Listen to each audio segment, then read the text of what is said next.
7 यूक्रेनी सैनिकों ने सरेंडर किया है मरियोपोल में। जंग के बाद ये सरेंडर हुआ है। मरियोपोल का ही जिक्र मैं कर रही थी अभी किस तरह से सुजाता कि एक दौर था जब ये कहा जा रहा था कि मरियोपोल पूरी तरह से हैंडओवर कर दिया जाए, लेकिन उस वक्त हैंडओवर नहीं किया गया और अब जानकारी मिली 7 यूक्रेनी सैनिकों ने। दबाव देखिए किस तरह से बन रहा है। दबाव बढ़ता जा रहा है क्योंकि मरियोपोल रूस के लिए बहुत महत्वपूर्ण है अगर उसे कई पर यूक्रेन पर कब्जा करना है, लेकिन यहाँ पूरी तरह से सरेंडर नहीं किया है। पहले उस समय भी दिया गया था, लेकिन अभी 7 यूक्रेनी सैनिकों के सरेंडर करने का दावा रूस की तरफ से किया गया है। इससे पहले भी आपको याद दिला दें कि करीब 60 से ज्यादा यूक्रेनी सैनिकों के सरेंडर की बात भी कही गई थी, उनका वीडियो भी जारी किया था और अब मरियोपोल में 7 यूक्रेनी सैनिकों ने सरेंडर किया है। इस तरह की जानकारी सामने आ रही है और ये तस्वीरें हम आपको दिखा रहे हैं किस तरह से औंधे मुंह लेटे हुए हैं हाथ पीछे करके, क्योंकि जब भी सरेंडर करना होता है तो इसी तरह की हालत, इसी तरह की पोजीशन में लिटाया या बिठाया जाता है।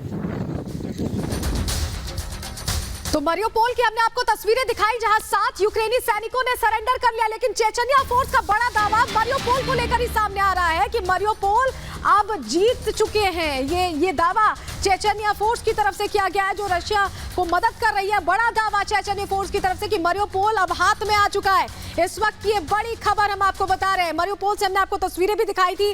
बार बार ये कहा जा रहा है कि मरियोपोल बहुत इंपॉर्टेंट हो जाता है क्योंकि कीव पर अगर पकड़ और मजबूत करनी है तो मरियोपोल पकड़ में होना चाहिए। और ये तस्वीरें जो चेचनिया फोर्स की तरफ से दावा किया जा रहा है कि मरियोपोल को सीज कर लिया गया है, अपने हाथ में रशिया ने ले लिया है, ये दावा किया जा रहा है। इससे पहले भी हमने आपको बताया था किस तरह के ज्यादातर इलाके जो है मरियोपोल के ज्यादातर इलाके सुजाता रशिया के हाथ में आ चुके थे। सरेंडर करने का वक्त दिया गया, तब सरेंडर नहीं हुआ, लेकिन देखिए अब ये झंडा फहराया जा रहा है। बिल्कुल, तो तस्वीरें अब सामने आ रही है। मरियोपोल में चेचनिया फोर्स ने यह दावा किया है कि यहाँ रूस का कब्जा हो चुका है। आपको बता दें कि रूस की तरफ से चेचनिया फोर्स ने मरियोपोल में मोर्चा संभाल रखा है। और इस बीच एक और बड़ी खबर आपको बताते हैं, रूस के रक्षा मंत्रालय का ट्वीट, रूसी ऑपरेशन का एक वीडियो ट्वीट किया है।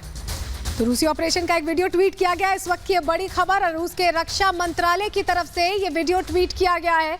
रूसी ऑपरेशन का वीडियो, किस तरह से ऑपरेशन एग्जीक्यूट कर रहा है रशिया अलग अलग इलाकों में, वो तस्वीरें आपके सामने अब रख रहे हैं। फर्स्ट एंड एक्सक्लूसिव विजुअल्स देखिए किस तरह से ये जो चॉपर्स हैं ये अलग अलग इलाकों में बम्बार्डमेंट कर रहे हैं, नुकसान पहुंचा रहे हैं और ये तस्वीरें आम हो चुकी हैं। रक्षा मंत्रालय की तरफ से वीडियो जारी कर ये बताया गया है कि रशिया कितनी तेजी से यूक्रेन को अपने हाथ में ले रहा है, कब्जा करने की ओर आगे बढ़ रहा है और मजबूत स्थिति में। ये एक मैसेज है रक्षा मंत्रालय की तरफ से वीडियो जारी कर ये समझाने का कि रशिया बेहतर स्थिति में है यूक्रेन और रशिया युद्ध के दौरान। एक और बड़ी खबर आपको बताते हैं, सेवेस्टोपोल से खबर आ रही है। सेवेस्टोपोल में मिसाइल से हमला हुआ है। सेवेस्टोपोल से बड़ी खबर, मिसाइल से हमला हुआ है। देखिए मिसाइलें और तमाम तरह की मिसाइलों का इस्तेमाल हो रहा है, रॉकेट का इस्तेमाल हो रहा है और ये देखिए जब मिसाइल छोड़ी जाती है तो किस तरह के निशान बनते हैं ये आपको हम दिखा रहे हैं। दूर से ये ली गई तस्वीरें हैं। मिसाइल जो है वो लॉन्च की गई है और उसके बाद एक आग का गोला और धुआं, एक लकीर, लंबी लकीर छोड़ते हुए आगे बढ़ता हुआ ये बढ़ती हुई मिसाइल आपको नजर आ रही है। और ये सेवेस्टोपोल की तस्वीरें हैं जहां पर इस तरह से मिसाइल से हमला किया गया और ये उस वक्त की तस्वीरें हैं जब मिसाइलों का प्रक्षेपण हुआ, उन्हें लॉन्च किया गया।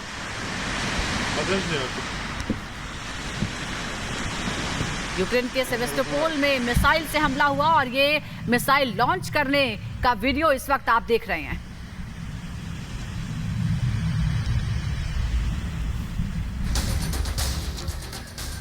और देखिए लगातार बड़ी खबरें आपको बता रहे हैं। बेलारूस से इस वक्त बड़ी खबर मिल रही है कि बेलारूस ने भी तीसरे विश्व युद्ध की चेतावनी दे दी है, बता दिया है कि तीसरा विश्व युद्ध हो सकता है। बेलारूस वो देश जो लगातार रशिया का समर्थन करता नजर आ रहा है, रशिया का साथ देता नजर आ रहा है, तीसरे विश्व युद्ध की चेतावनी बेलारूस की तरफ से दी गई है। बेलारूस ही वो जगह, बेलारूस और क्रीमिया से आपको याद होगा शुरुआती दौर में किस तरह से रशिया ने हमलों की शुरुआत की थी और ये बड़ा अपडेट, बेलारूस ने विश्व युद्ध, तीसरे विश्व युद्ध की चेतावनी दे दी है। बेलारूस रूस का समर्थक है। बेलारूस की जमीन का इस्तेमाल लगातार मिसाइलें दागने के लिए किया जा रहा है सुजाता। बिल्कुल, बेलारूस ने इस तरह की चेतावनी जारी की है। जाहिर तौर पर माहौल को और ज्यादा गर्म करने की ये कोशिश है, हालात और भड़काने की कोशिश है। बेलारूस ये भी कह चुका है कि वो पहले ही पूरी तरह से तैयार है, उसकी फौज तैयार है, जैसे ही इशारा मिलेगा वो इस युद्ध में शामिल हो सकता है, लेकिन इससे हालात और बिगड़ेंगे।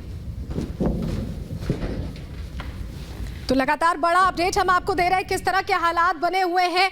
रूस का समर्थन बेलारूस करता नजर आ रहा है और बेलारूस की जमीन का आपको याद होगा, हम बता रहे हैं आपको किस तरह से इस्तेमाल बार बार किया गया रशिया की तरफ से। बैलिस्टिक मिसाइलों को यहां से लॉन्च किया गया। जब सेना प्रैक्टिस कर रही थी, जब शुरुआत भी नहीं हुई थी महायुद्ध की, तो बेलारूस से ही वो तस्वीरें सामने आ रही थी और बेलारूस समर्थन जिस तरह से कर रहा था, ऐसे में जेलेंस्की राजी नहीं हो रहे थे बेलारूस में शांति वार्ता के लिए। हालांकि बाद में ये वार्ता वहीं हुई, उसके बॉर्डर इलाके में हुई, लेकिन बेलारूस रूस का खुला समर्थन कर रहा है। ये भी कह रहा है कि आर्मी भी तैयार है रशिया का साथ देने के लिए।